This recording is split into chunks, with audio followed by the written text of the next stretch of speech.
Hello, Chemistry 10HH students. This is Mrs. Altman. We are on video number 5, Chemical Foundations, Part 5. We're going to be doing more complex unit conversions in this video. We're just going to be working through examples so that you can see how complex that these can get. Pause here. Okay, I'm going to work through this with you. So when you end up with things that have rates in them, it's important that you just make the units cancel out. But when you end up with things that have squares in them, I'm going to show you what to do here. So because this is a rate, I'm going to make the first one a fraction.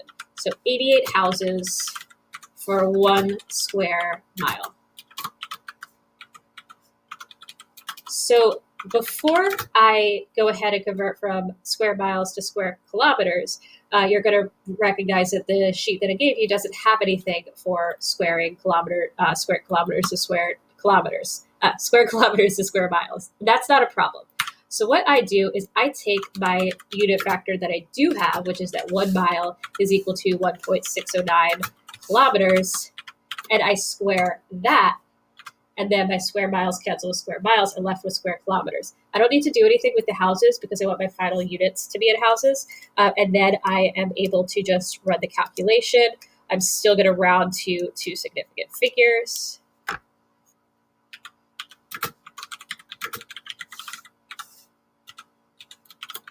So I've ended up with 34 houses per square kilometer.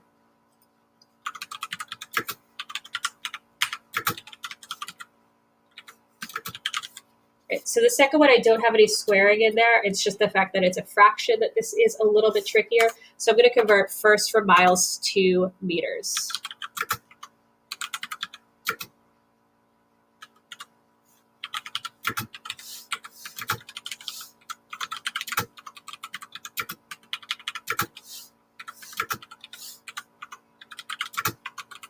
And then I just need to convert from hours to seconds.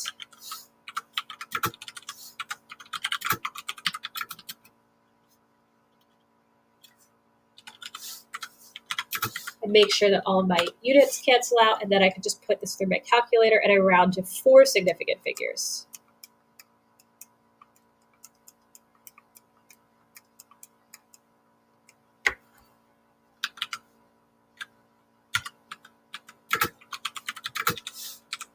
So I end up with 20.11 meters per second. I didn't, when I put this in my calculator, originally got 20.1125. I only wanted 4 sig figs, so I lopped off the 0.25 at the end.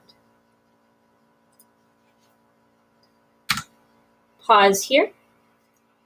I'm also going to work through this with you, but again, feel free to fast forward if you feel comfortable with it. I'll work through these a little bit faster.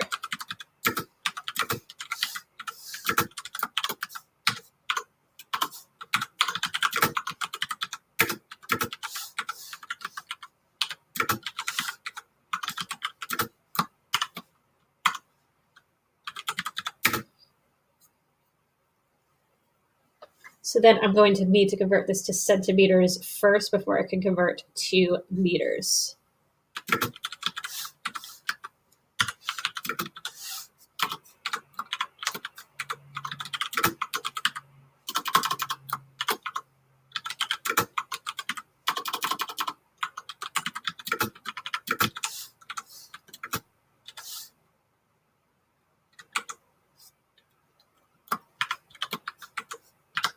Then I put this in my calculator and I'm going to round to 2 significant figures.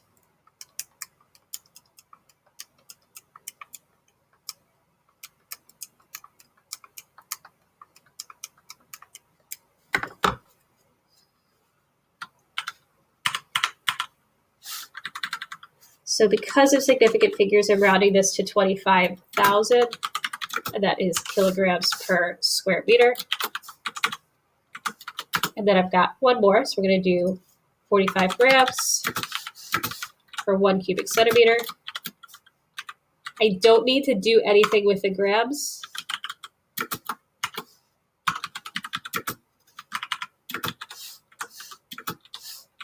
And then because I have cubic centimeters, I have to cube my unit factor.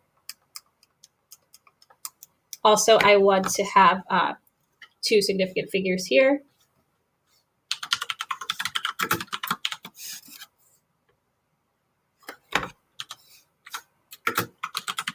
And then if you're wondering to yourself, do you have to put it in scientific notation? No, not unless I specify. I thought it was easier here. You could have also done 4, 5, and then 6 zeros afterwards would have also worked. That's equally correct. That goes for anything. I could have made my first answer 2.5 times 10 to the fourth kilograms per square meter as well. Unless it specifies in the question, there's not a specific requirement to put it in scientific notation. But oftentimes it's easier. That's why you'll sometimes see me do it that way. Great. Thank you so much for watching and have a great night.